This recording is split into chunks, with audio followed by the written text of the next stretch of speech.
कहानी है रामपुर गांव की, जहां के मर्द महिलाओं को हमेशा नीचा दिखाने की कोशिश में रहते। अरे अभी तक खाना नहीं आया क्या? मुझे एक और शादी करने की जरूरत है। नहीं जी नहीं, ऐसा मत करना, वरना मैं कहाँ जाऊंगी। खाना लेकर मैं अभी आई जी। गांव की पंचायत में भी फैसले हमेशा औरतों के खिलाफ ही रहते। मैं जो फैसला सुनाता हूँ वो भगवान की आज्ञा होती है। इस लड़के ने अपने मन से शादी करके अच्छा नहीं किया। लड़के को घर भेज दो और इसकी शादी इसकी जाति की किसी लड़के से करवा दो। लेकिन ये लड़की, इसे तो गांव के बाहर निकाल दो। नहीं नहीं जमींदार साहब, ये क्या बोल रहे हैं? ऐसा नहीं हो सकता।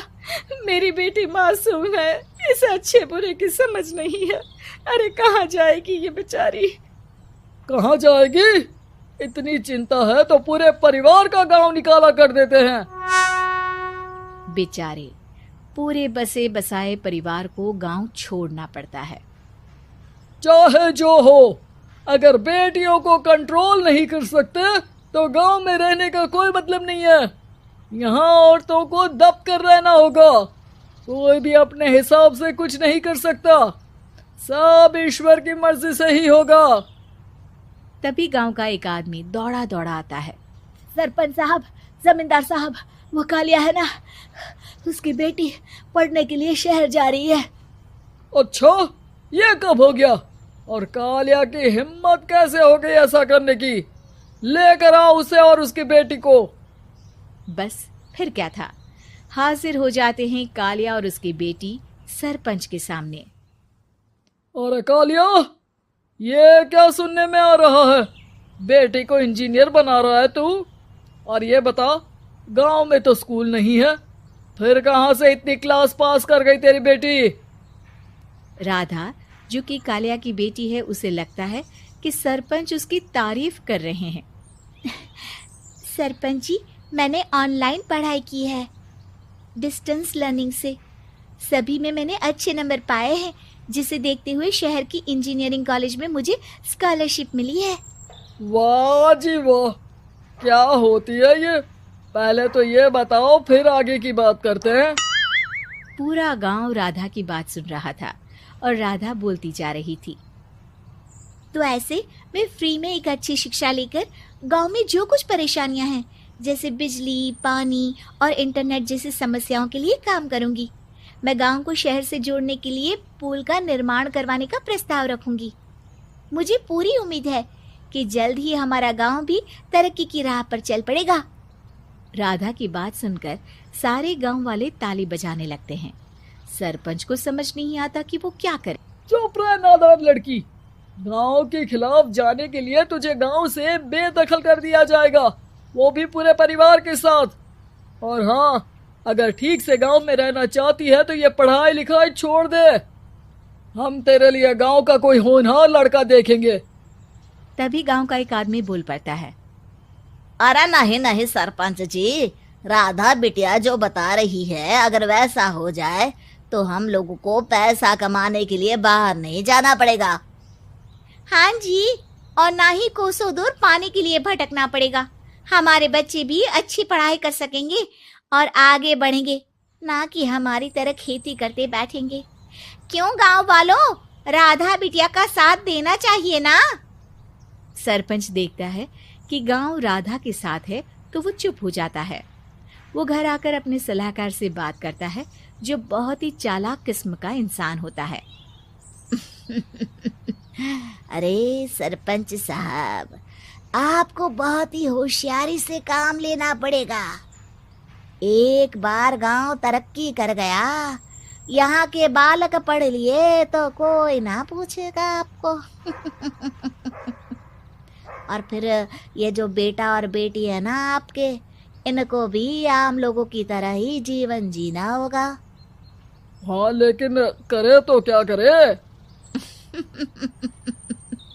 वो ना आप मुझ पर छोड़ दीजिए, बस मैं जैसा बोलूं करते जाइए। अगले रोज सुबह जब गांव वाले सोकर उठते हैं तो राधा के घर के बाहर और साथ ही वो लोग जिन्होंने राधा का सपोर्ट किया था, उनके घर के आगे लाल रंग से कल आऊंगी लिखा होता है। कल आऊंगी, यह क्या होता है? अरे यह तो खून से लिखा है, लगता है कोई भूत प्रेत या चुड़ैल का साया है। चलो सरपंच जी के पास चलते हैं। सभी सरपंच के पास जाकर उसे सारी बात बताते हैं। अरे ये तो बड़ी मुश्किल की बात है। चलो मैं एक बाबा को जानता हूँ, उन्हें बुला लेता हूँ। सरपंच बाबा को लेकर गांव के घर के बाहर जाता है। ओहो, तो ये वो चुड़ैल है जो उन लोगों को निशाना बनाते हैं जो गांव को बदलने का सपना देखते हैं। वो गांव को ऐसे ही संपन्न देखना चाहती है, वो नहीं चाहती कि कोई बाहरी यहाँ का कायाकल्प करे। क्या तुम लोगों में से किसी ने गांव को बदलने की सोच रखी है? तभी राधा की माँ रोते रोते आती है। मेरी राधा घर से गायब हो गई है। अरे कोई तो बचाओ, मेरी बच्ची कहाँ गई?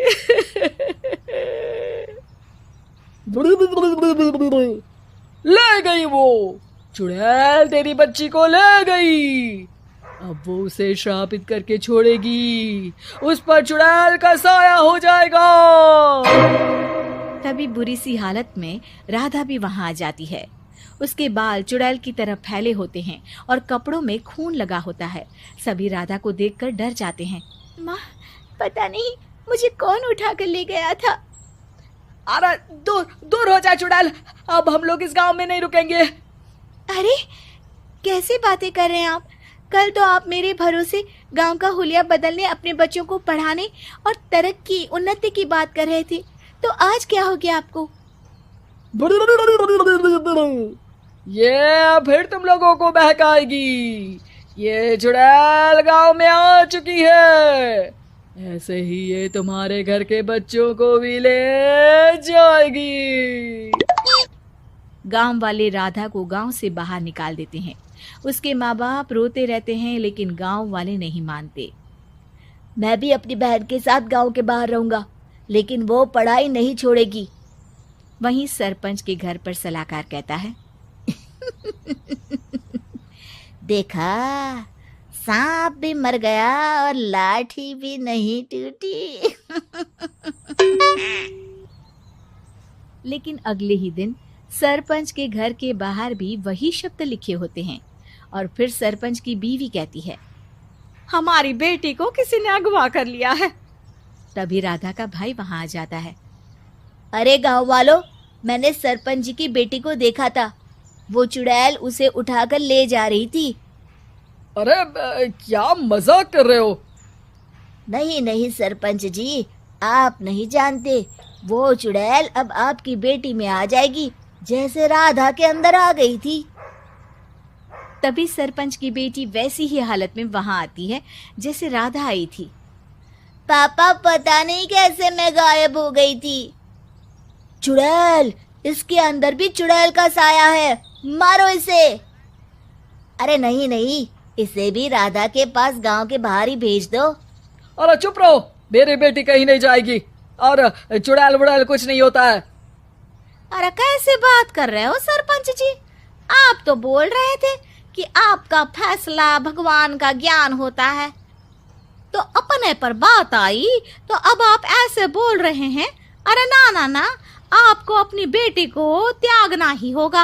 अरे बुलाओ बाबा को। राधा का भाई बाबा को ले आता है, जिसे अब गांव वालों के डर के कारण सच बोलना पड़ता है। मैं कोई बाबा नहीं हूँ, मैं तो मोची था। ये सलाहकार महोदय ने मुझे कहा था एक्टिंग करने को। अब वो मुझे पैसे देने वाले हैं। अब मुझे माफ कर दो। गलती हो गई, मुझे माफ कर दो। तभी वहां राधा आ जाती है। देखा सरपंच जी, जब गांव के बच्चे साक्षर होंगे तो आप जैसे लोगों की चालाकी नहीं चलेगी।